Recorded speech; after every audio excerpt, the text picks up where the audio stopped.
नमस्ते, आप देख रहे हैं लोकमत हिंदी और मैं हूं आपके साथ शिवेंद्र। महाराष्ट्र में भारतीय जनता पार्टी भले ही सत्ता में वापसी कर चुकी हो, लेकिन पार्टी का आलाकमान अब भी सरकार के भविष्य को लेकर चिंतित है। पार्टी के आलाकमान को पता है कि राज्य में अब भी सबसे बड़ी चुनौती उद्धव ठाकरे ही हैं। इसलिए पार्टी का आलाकमान उद्धव ठाकरे के गुट वाली शिवसेना की रीढ़ पूरी तरह से खत्म करना चाहता है। पिछले दिनों जब अमित शाह मुंबई दौरे पर गए थे तो उन्होंने अपने कार्यकर्ताओं को इस बारे में सीधा सीधा संदेश भी दे दिया था। अब भाजपा के सामने सबसे बड़ी चुनौती ये है कि राज्य में उद्धव ठाकरे से आखिर निपटा कैसे जाए। पार्टी ने इसके लिए एक खास रणनीति बनाई है और वो रणनीति है मनसे प्रमुख राज ठाकरे को अपने साथ जोड़ने की। फार्मूला ये है कि एकनाथ शिंदे गुट और राज ठाकरे को एक साथ लाया जाए और राज ठाकरे को सरकार में हिस्सेदार बनाया जाए। राज ठाकरे और एकनाथ शिंदे की आपस में बनती भी है। पिछले दिनों गणेश उत्सव के दौरान दोनों नेता एक दूसरे के घर भी पहुंचे थे।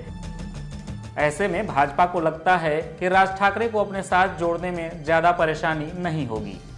भाजपा को लगता है कि अगर ये फार्मूला काम कर गया तो न सिर्फ उद्धव ठाकरे की चुनौती से निपटा जा सकेगा, बल्कि आने वाले बीएमसी चुनावों में फायदा भी मिल सकता है।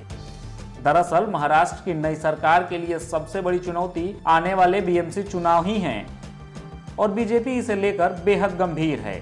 बीजेपी ने बीएमसी की 227 सीटों में से 150 सीटें जीतने का टारगेट रखा है। किसी समय बीएमसी में शिवसेना का एक छत्र राज्य हुआ करता था, लेकिन साल 2017 में भाजपा और शिवसेना ने नगर निगम के चुनाव अलग अलग लड़े और 227 में से 82 सीटों पर बीजेपी ने जीत दर्ज की। शिवसेना को भले ही उस चुनाव में 84 सीटें मिली हों, लेकिन शिंदे गुट के अलग होने के बाद उद्धव ठाकरे की ताकत अब पहले जैसी नहीं रही। महाराष्ट्र की राजनीति में राज ठाकरे की पार्टी भले ही बड़ी खिलाड़ी न हो, लेकिन राज ठाकरे के प्रभाव को भाजपा अच्छे से समझती है। राज ठाकरे भीड़ खींचने वाले नेता हैं। राज ठाकरे शानदार वक्ता भी हैं। बीजेपी को पता है कि वो शिवसेना के कैडर को प्रभावित कर सकते हैं, इसलिए मनसे प्रमुख को अपने पाले में करने के लिए भाजपा पूरी कोशिश कर रही है। अगर मनसे प्रमुख राज ठाकरे भाजपा और शिंदे गुट के साथ सरकार में शामिल होने को तैयार होते हैं तो उनके बेटे को एमएलसी बनाकर मंत्री पद दिया जा सकता है।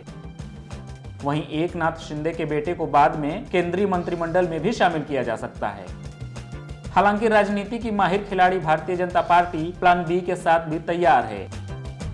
अगर राज ठाकरे सरकार में शामिल होने के लिए राजी नहीं होते तो बीजेपी एक समझौता करने की कोशिश करेगी, जिसमें भाजपा, मनसे और शिंदे गुट साथ मिलकर बीएमसी चुनाव लड़ते दिख सकते हैं।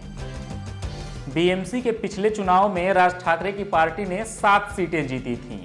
इस बार राज ठाकरे की पार्टी को भाजपा 30 से 35 सीटें दे सकती है और गठबंधन के लिए मना सकती है। हालांकि भाजपा ने अपने लिए 150 का टारगेट रखा है ताकि वो बीएमसी में सबसे बड़ी पार्टी बने और मेयर अपना बना सके।